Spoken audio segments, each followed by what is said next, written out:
Technology, man. Do everything from your freaking phone. Ladies and gentlemen, welcome to the High Table. This is Dave, the setup, and I have a special guest today. The homie. I'm not going to say little homie. He's a grown man now. He got a family now. So you grown. You no longer little. He got a family guy. You got responsibilities. This is Mike Woods, point guard extraordinaire.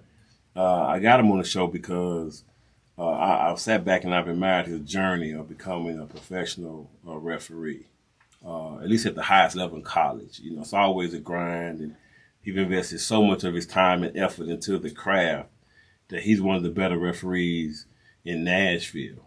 Okay, so I want y'all to make sure you pray for him that he get that next step and lay your hands on him from a distance, guy. And so, Mike Woods, welcome to the show. How you doing, sir? Man, I'm doing well. I appreciate you having me. I'm still going to be the little homie. You know what I'm saying? 'Cause, yeah, I take that, but I appreciate you, man. Love, much love. Let me give you a hand clap, man. Hold up. Yeah, guy.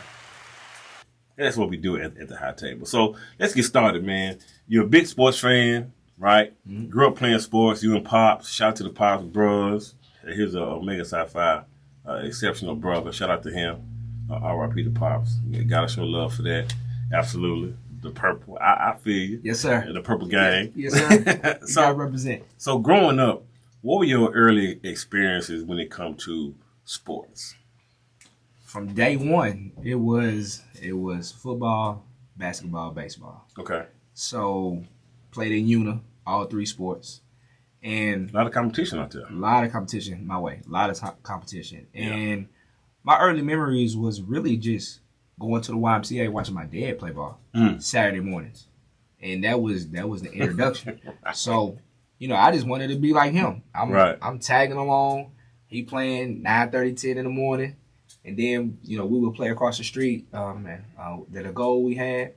And so then going to TSU games because he was TSU alone. Yeah. So that was the introduction. Wow. Yeah. And so growing up, you saw your dad, obviously point guard. He wasn't a tall guy. Point guard, controlling things. Trying to. Being a leader. That's what leaders do. Yeah. So did you pattern your game after him, or was it another guard that you saw in the city that you wanted to be like?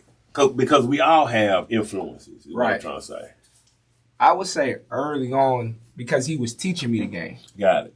I would say what he taught me was the old school type of point guard. So it was traditional. Right. It was set the offense up, play defense, communicate. Then if you could score, go score. Right. So scoring was never like my first thing. Right. It was always ball handling, play D. Usually lead ball handler too. Be the vocal, be the extension of the coach. Right. Be the extension of the coach. That was it. So I don't know if I patterned my game after my daddy. Right. But I patterned my game on just the information that he was giving me at that time. Those point guards in the 70s or 80s was always the last one to shoot. You know what I'm saying? Mm-hmm. Was always the last one to eat, should I say.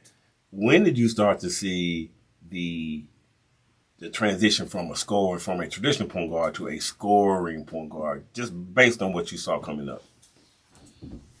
Man, probably early 2000. So we're talking about 2000, 2001 through 2002. Right. So that's my sophomore, junior, and definitely senior year. Right. Where now AAU is coming to the forefront. It's not necessarily a secret society as much anymore. Right. You're seeing guys like Chris Paul is a little older than me, a year older than me. Right. He's doing. I love his game. Like he's scoring at a high level. Right. Personal friend Mario Moore, yeah, scoring at a high level. Tough. I say that because I grew up with him. He's a year older. Right. But and not knowing what you don't know, because once again we don't have the internet at this time. But we have the slam magazines where you're going and you're seeing guys that's under 6 foot, but in high school they're scoring 25 points. In my era, it was Street and Smith.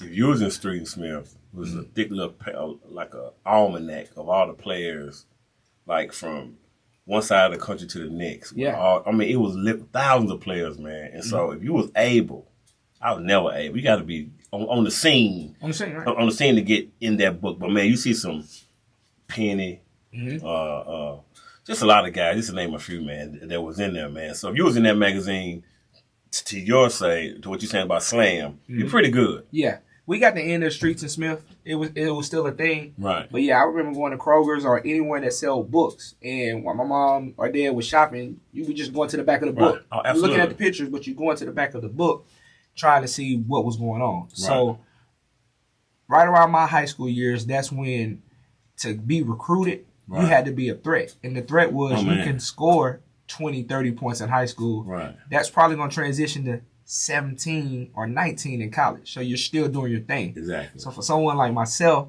that it's games I'm not thinking about scoring. Right. I'm just thinking about getting my teammates involved. Right. And then, back then we still running 3 out, 2 in. Right. So you still got to dump it down to the post, let them get their touches. Right.